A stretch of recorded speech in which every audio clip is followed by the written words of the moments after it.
Hello and welcome to another update video about the DXY. DXY had a bit of a reversal here earlier in the week.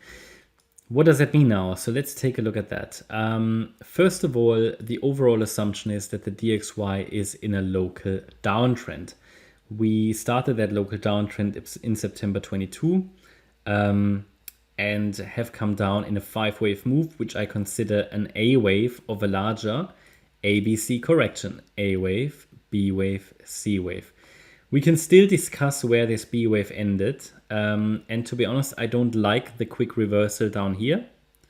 So that makes me reconsider some things. So we're gonna take a look at that in this particular video. At the moment, I am warming up to the idea that I may have to change my wave count. So until early in the week, it was all going according to plan. Price was coming down lower. We expected that. And the breakout point to the downside was, I need to remember here, the support at $100.83. Now, the fact that it's reclaimed that now, it makes me wonder what's going on here because of a few things. So if you, it's getting quite complex here now, and it seems to be that it just doesn't want to break down lower, right? And bear in mind, on the DXY, I do expect price to come down to sort of the low $90 region, yeah, eventually.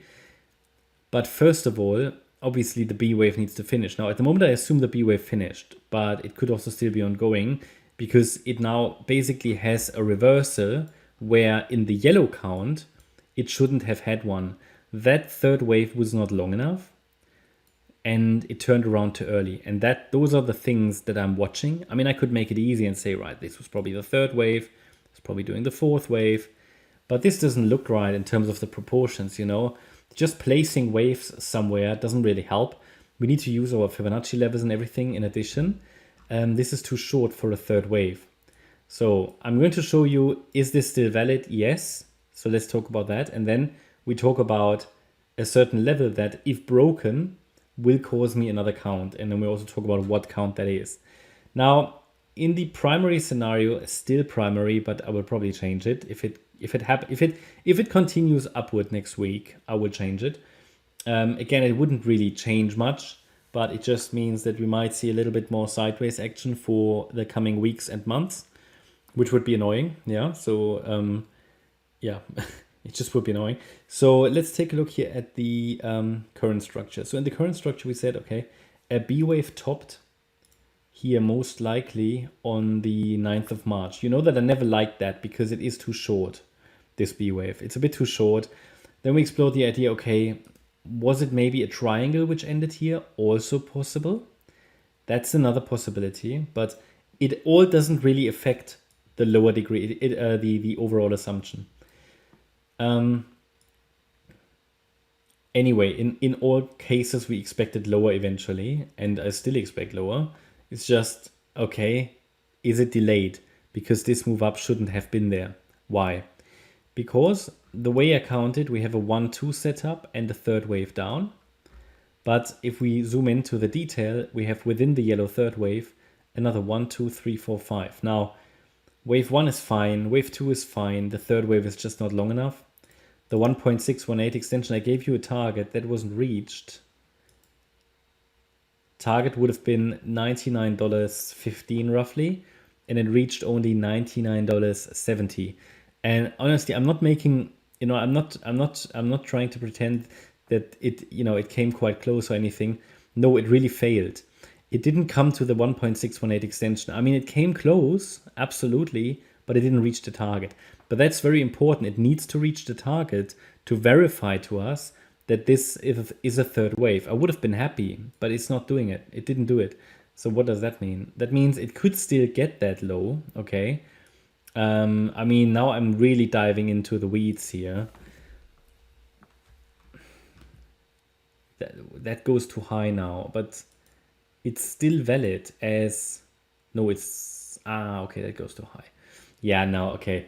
So yeah, it shouldn't really, it should have just gone a bit lower. Okay, it's not invalid. It can still sort of maybe be a short third wave. It's just not reliable anymore.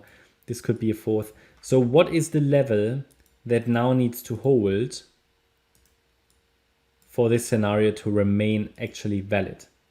It is the 50% retracement level of the third wave. If that is broken to the upside, and that is at $101.55, if 101.50 is broken next week to the upside, then I will have to reconsider the count. And what would be the alternative? What is what I would call second most likely count? Well, I would have to assume that this B wave never finished. Yeah, we discussed that option before, but you sometimes just get this weird stuff. It would then have been A wave, B wave, and we would get a C wave rally before it goes down. Yeah, that would be a so-called flat structure. A, B, C in larger, wave B before it comes down. Yeah, so I will consider that above $101.50. That would be my alternative. So hopefully that helps. They are the two main scenarios I'm watching for. That also means that next week we just need to be watching for that 101.50 level. Do we see a reaction there or not? And that will tell us much about how the DXY, absolutely not net gas, but how the DXY may move in the coming months.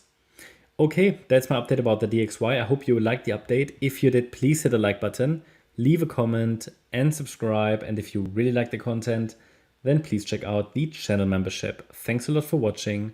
Bye-bye.